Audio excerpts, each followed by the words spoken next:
ကဘာပေါ်ကအပူဆုံးဒေသ9ခုအားလုံးပဲမင်္ဂလာပါများဘူတူရာနဲ့ကဘာရဲ့ထူးခြားစံပြသတင်းတွေကိုတင်ဆက်ပေးနေတဲ့ရွှေလက်ပွား channel ကနေပြန်လည်ကြိုဆိုလိုက်ပါတယ်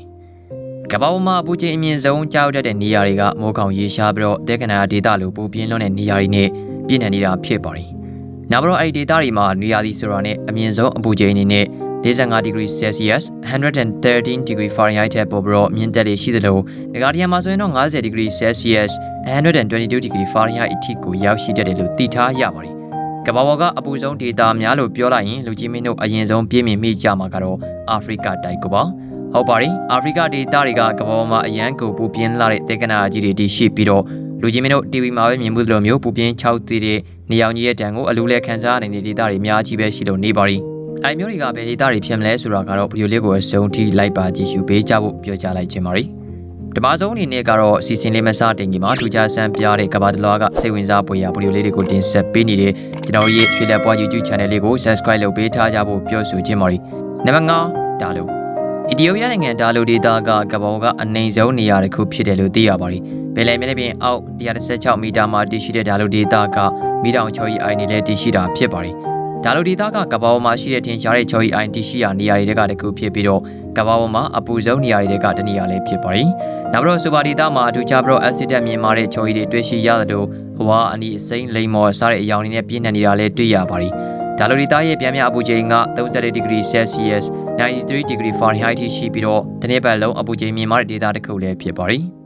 နံပါတ်4 Timbuktuအာဖရိကတိုက်မှာရှိတဲ့မာလီနိုင်ငံ Timbuktu မြို့ကလည်းအမြင့်မားဆုံးအပူချိန်49 degree Celsius 120 degree Fahrenheit ရှိတဲ့မြို့တစ်မြို့ဖြစ်ပါတယ်Timbuktu မြို့ကကဘာပေါ်ကနာမည်ကြီးတဲ့ဆာဟာရသဲကန္နာရရဲ့အစွန်းပိုင်းမှာတည်ရှိပြီးတော့အလွန်ပူပြင်းတဲ့ရာသီဥတုကိုခံစားနေရတဲ့မြို့တစ်မြို့လည်းဖြစ်ပါတယ်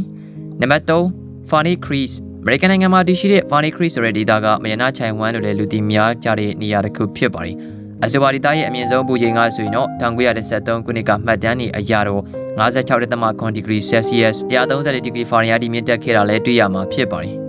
နံပါတ်2 Kuwait ကဆိုရင်တော့အရှေ့လယ်ပိုင်းဒေသမှာမပြောမရှိဘောစီတွေနေကြတဲ့အရက်လို့ဆိုရင်အရင်ဆုံးပြင်းပြင်းကြမယ့်နိုင်ငံဖြစ်ပါတယ်ပါရှန်ပင်လယ်ကွေးနဲ့ကူဝိတ်ပင်လယ်အော်တောင်ဘက်ကမ်းဆက်မှာနိုင်ငံရဲ့အလဲပေါ်တည်ရှိတာဖြစ်ပါတယ်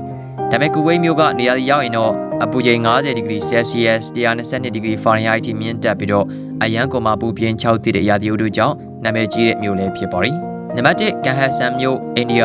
နိုင်ငံမှာတည်ရှိတဲ့ကန်ဟတ်ဆန်မြို့ကတော့ကဘာပေါ်ကအပူချိန်မြင့်မားဆုံးဒေသတွေကတခုဆိုရင်လည်းမမှားပါဘူးအမြင့်ဆုံးအပူချိန်50.3 degree Celsius 122.5 degree Fahrenheit ထိရှိတက်ပြီးတော့အိန္ဒိယနိုင်ငံရဲ့အပူပြင်းဆုံးမြို့တွေကတစ်မြို့လည်းဖြစ်ပါတယ်ဒီမြို့ဟာတစ်နှစ်ပတ်လုံးအပူချိန်မြင့်မားပြီးတော့မိုးလဲခေါင်တဲ့နေရာဒေသတစ်ခုဖြစ်ပါတယ်ကဲမိတ်ဆွေတို့လည်းအဲ့ဒီဒေသတွေကိုမတော်တဆရောက်ရှိသွားမယ်ဆိုရင်တော့အပူဒဏ်ကိုကာကွယ်နိုင်မှုအတွက်ရေများများတောက်တာဓာတ်စားရည်တောက်သုံးပြီးတာနေပူထဲမှာအချိန်ကြာမြင့်စွာမနေတာမျိုးတွေကိုလိုက်နာဖို့လိုအပ်ပါတယ်နောက်ပြီးတော့မိတ်ဆွေတို့အနေနဲ့ပွားပွားချောင်ချောင်ဝေစားမျိုးတွေနဲ့စပန်အင်ဂျီလိုအသားမျိုးတွေလည်းဝစ်ဆင်ခြင်းအပြင်ချွေးထွက်များတာကိုလည်းရှောင်ကျဉ်နိုင်ပါပါဒီမျိုးတွေကမှတ်တဲ့ပူကြောက်တဲ့လူတွေချို့အတွက်အသက်ရှင်ရန်ခက်ခဲသောနေရာများဖြစ်ပေမဲ့ဒေသခံတွေကတော့အရီပူချိန်နေနဲ့အသားကျနေပြန်ပြီလို့လည်းစစ်တမ်းများအရသိရချောင်းပါများ